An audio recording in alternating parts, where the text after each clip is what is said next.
Here's just a review / install tips for the Barkbuster VPS Hanguards for tapered handlebars, and how I made them fit on my 2022 Aprilia Tuareg 660.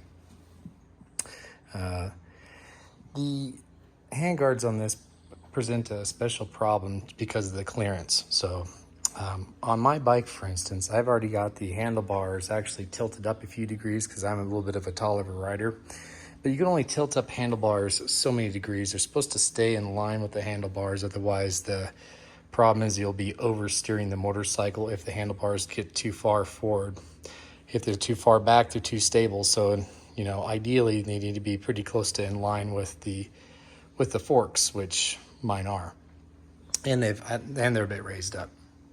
So the problem here is clearance. So if I put on these Barkbuster backbones, which are incredibly sturdy, if I put them on the way that the instructions tell me to, I run into a clearance issue down here. So typically these would be facing upside down. So this channel would be on the bottom, instead of going over the top of these cables. So what I've done with this is that these are labeled. Well, this isn't actually labeled, but this piece is labeled for the tapered bar on the right-hand side. So I have the right-hand side, so I flip-flop these so I could go over the top instead of under. If I were to put them under, when I go back to full stop on the bars, you can see on my paint right there, that nice blemish right there, is where this bolt, this piece was flipped upside down, where this drug across the paint, so I couldn't get to full stop. And clearance with these is an issue anyway. I've had the OEM touring screen from Aprilia, which is significantly wider, and even with the stock deflectors on, which I still have on this right-hand side, you can see that I'm actually slightly getting into that windscreen. Not a lot, but a little bit. So now, with these Barkbuster VPS Universal for tapered bar handguards installed, I actually have better clearance than I had before. So I have like 3 or 4 millimeters before I'm hitting that extra large windscreen that I have on the bike. Also, by flipping them around this way, that allows me to get them as far down as I want, and I have a lot of adjustability up and down. The only limitation there is the clutch cable on this side. Shouldn't be an issue so much on the brake side, but on the clutch side, I just have to pull out the clutch cable, which is now very, very accessible, whereas before it was just a real pain to get to this section of the bike because of how the wind deflector mounted. So with all that junk gone, it's now really easy to pull that cable out, and you could flip it over and put it on the top if you wanted to. That's if you wanted to have your deflectors really facing hard down. It's a personal preference type thing. I like my deflectors to be just slightly below where my levers are. So anyway, as far as the build quality goes, it's excellent. One of the things besides clearance issues I worried about on these bikes was the handlebars themselves, just not having enough rigidity. And not only does this protect the levers and provide really good wind protection, also it's actually, just by the way that these are actually built, it's making the whole bar just structurally more sound. So if I drop it on the ground, I'm actually less likely to have a bar bend because I've got another piece of rigidity, and this whole structure is just way more rigid than it was before. Also, what's really nice with these Barkbusters in general is they have the optional bar end weights that you can, I think they're about $46 USD. That you can put on there as well. And they come with a really nice hardware kit. So you can use the stock bolts, but the bar end kit comes with a whole extra set of extra long bolts to put in there. And one of these bolts threads perfectly into this nut right here, into these threads. So this big nut is a big bung that screws into the handlebar. And then this screws into there. So you could either put the OEM one in there. If you choose not to go with the bar weights, or if you go with the bar weights, you got a much better screw that they actually they give you that goes perfectly in there. Also, just depending on if you have the stock clutch levers and brake levers, which I don't, they come with some spacers that you can put between that bunged nut and the aluminum backbone here to space it out a little bit more. Because if you have a stock clutch lever in here, you're essentially going to run into just ever so slightly getting just a little bit close to the aluminum backbone, maybe just a little closer than you'd like. So adding a very slight spacer should fix that. So we've got the, once again, the way that these were supposed to be mounted was these are supposed to be essentially upside down. On the directions, I'll actually have some places. I'll see if I can get the camera in there. And look, right here, there's two R's that always have to be with each other. Those two R's are always supposed to be facing into the ignition, regardless, because the fact that this bar is tapered. It's going to be fatter here and thinner here. So the R's or the L's that are stamped on the inside of these pieces have to be together, and they have to be facing inward towards the ignition key. So in this case, I flipped mine over, so I've got the two R's, which were originally supposed to be hugging underneath here like this with a valley underneath. I flipped them around so where I could put these on top. I also have my, the way that I currently have it sitting, which is almost really close to horizontal to the ground. And if I want to, I can bump them up a little more horizontal yet. I think I actually might do that.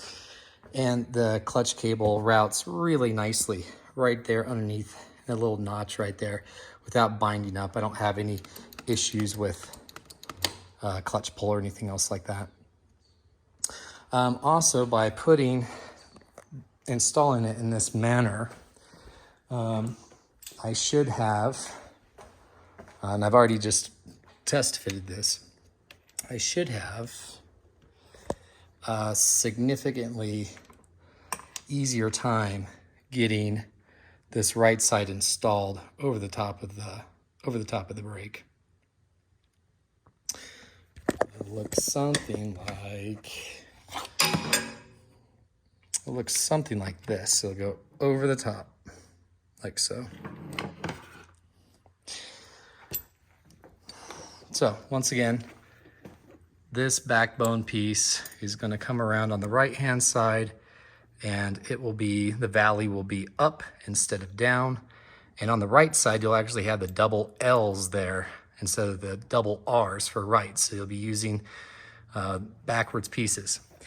These connectors are made really sturdy, and they will change the geometry of how it mounts. So there's only going to be, if you get these flip-flopped, these connectors, these are not going to mount up correctly.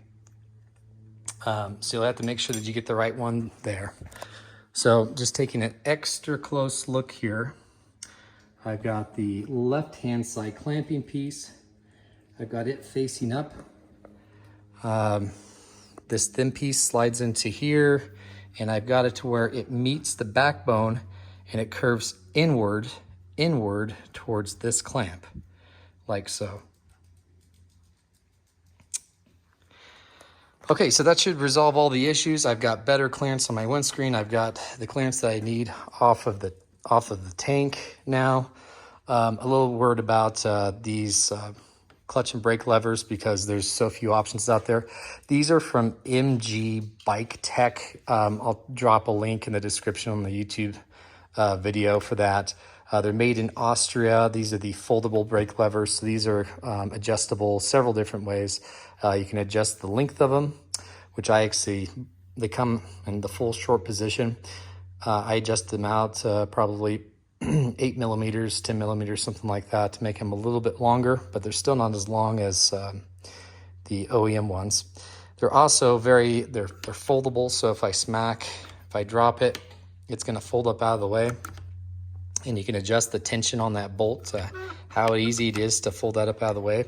And actually the pull, both for the brake and the clutch as well, is adjustable. So that's quick and adjustable on the fly. So as you're going down the road, if you're pulling the clutch in, it's a little too hard to get in neutral, you can click it up one notch and get a little bit extra pull there, or a little bit less. But what this allows me to do is just get that perfect amount of one finger pull when I'm out riding standing up on the pegs, and I've got my hands fully planted on the bars with just one finger on the clutch and the brake lever. So as you can see here also, while we're talking about it, just in terms of the clearance from the brake lever to the wind deflectors, I can go ahead and throw a glove on here. I've got still plenty of clearance, even with my gloved hand in here. It's still plenty roomy. I can still easily get my hands in there. It's not bound up or tied up. I can easily get in there, and my hand is very well protected, much better than that piece of plastic that replaced it. These VPS handguards one back here, these are adjustable wind deflectors. So for the summer, you can take off this entire piece.